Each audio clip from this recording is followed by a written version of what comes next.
Title loan.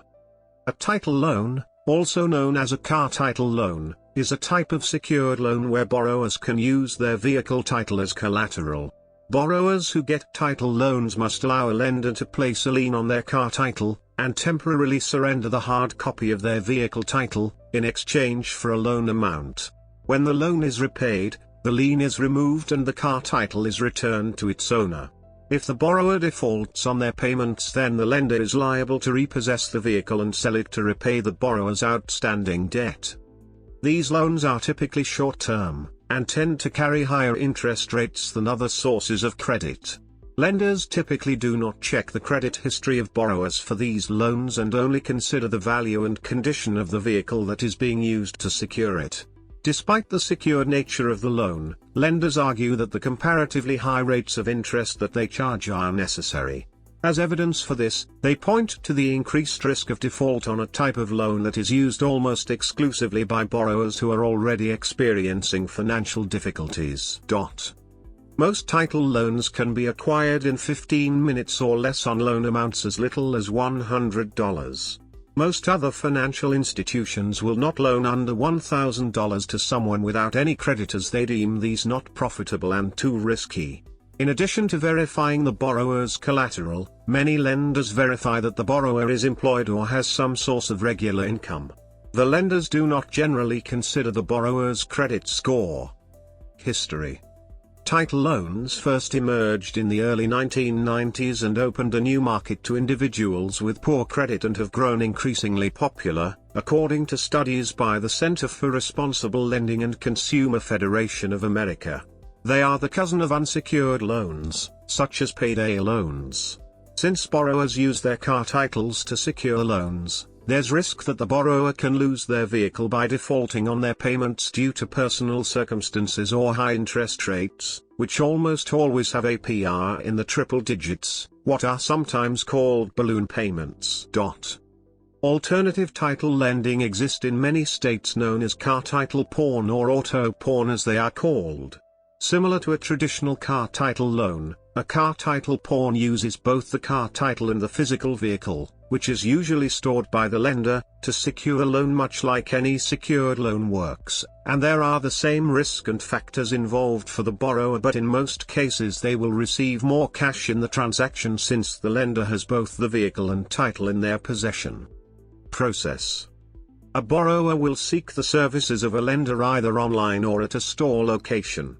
In order to secure a loan, the borrower will need to have certain forms of identification such as a valid government-issued ID like a driver's license, proof of income, some form of mail to prove residency, car registration, a lien-free car title in their name, references, and car insurance, though not all states require lenders to show proof of auto insurance. The maximum amount of the loan is determined by the collateral. Typical lenders will offer up to half of the car's resale value, though some will go higher. Most lenders use Kelley Blue Book to find the resale value of vehicles. The borrower must hold clear title to the car. This means that the car must be paid in full with no liens or current financing.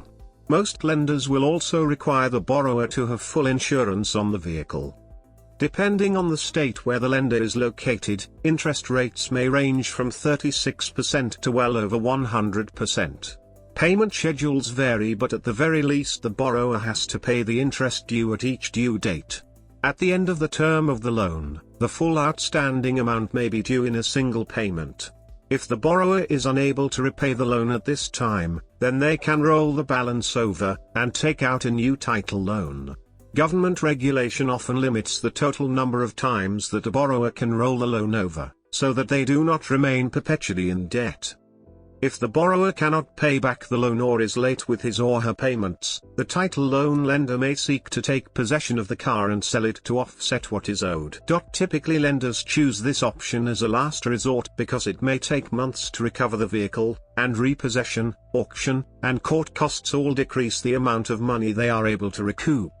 During this time, the lender is not collecting payments, yet the vehicle is depreciating. Most states require the title loan lender to hold the vehicle for 30 days to allow the borrower to recover it by paying the balance. Typically, any amount from the sale over the existing loan balance is returned to the defaulter. Today, the internet has revolutionized how companies can reach their clientele, and many title loan companies offer online applications for pre-approval or approval on title loans. These applications require much of the same information and still may require a borrower to visit a store to pick up their money, usually in the form of a check.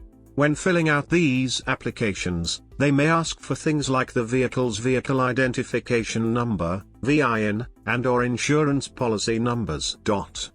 Loan calculation. The amount a borrower can be loaned is dependent on the worth of their vehicle.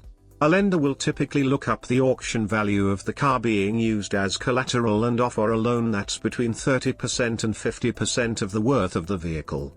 This leaves lenders a cushion to make profit if ever they need to repossess the vehicle and sell it at auction, in the event the borrower defaults. States offering title loans. Title loans are not offered in all states. Some states have made them illegal because they are considered a welfare-reducing provision of credit, or predatory lending. Other states, like Montana, have begun placing strict regulations on title loans by not allowing the APR to reach above 36%, down from the previous 400%. However, Montana has recently voted against allowing title loans in the state. In 2008, New Hampshire passed a law capping APR at 36%.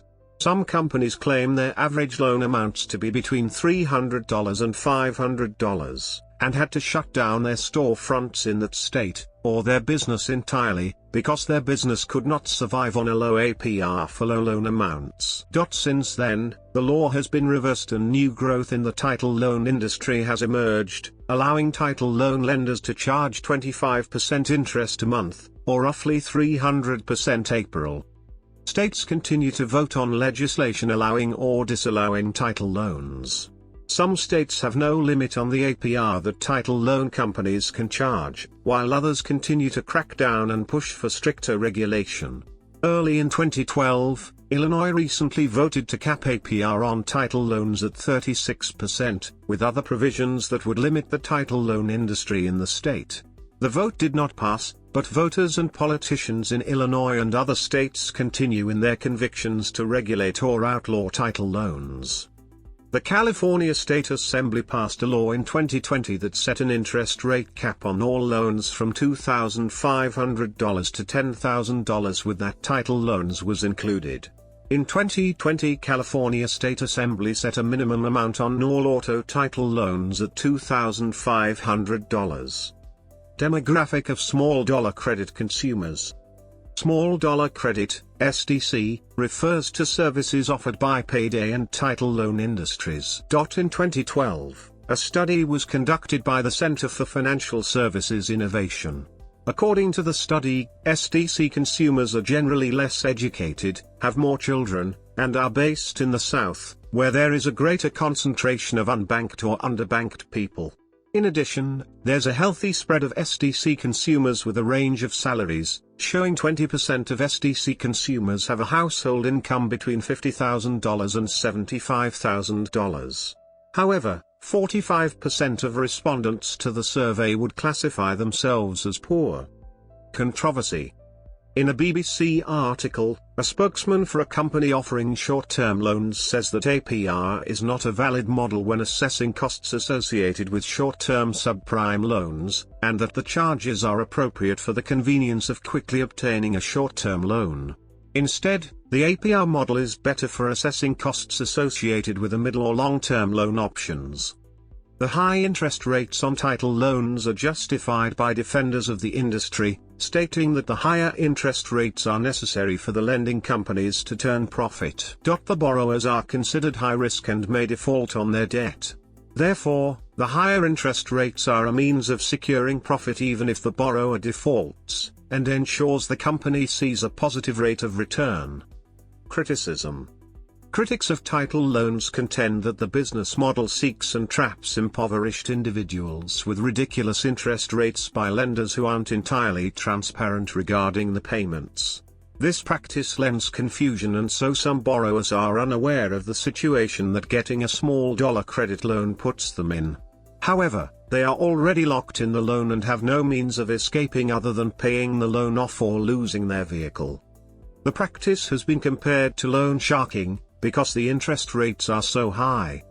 Even though states are placing stringent restrictions on things like interest rates that can be charged, regulating the practices of companies offering short-term loans, like payday loans or title loans, proves to be a difficult endeavor. The Consumer Financial Protection Bureau and the Federal Trade Commission, both federal regulatory agencies responsible for enforcing federal law with non-banking institutions, admit that they do not have the authority to enforce the Military Lending Act, which states that military members and their families can pay an APR no higher than 36%, while banning loans to service members that would be secured through their banking accounts, vehicles, or paychecks. Some lenders can move around the Military Lending Act's restrictions by offering open-ended credit loans instead of title loans or payday loans. This allows them to continue charging triple-digit APR on their loans.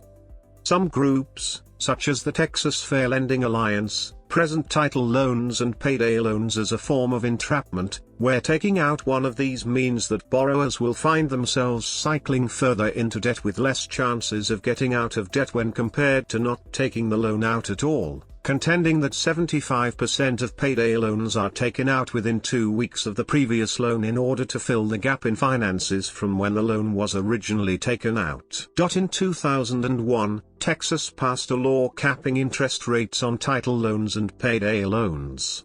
However, lenders are getting around the restrictions by exploiting loopholes allowing them to lend for the same purposes, with high interest rates, disguised as loan brokers or as a credit services organization, CSO. The Vice President of State Policy at the Center for Responsible Lending in Durham, North Carolina argues that the car title loan model is built around loans that are impossible to repay.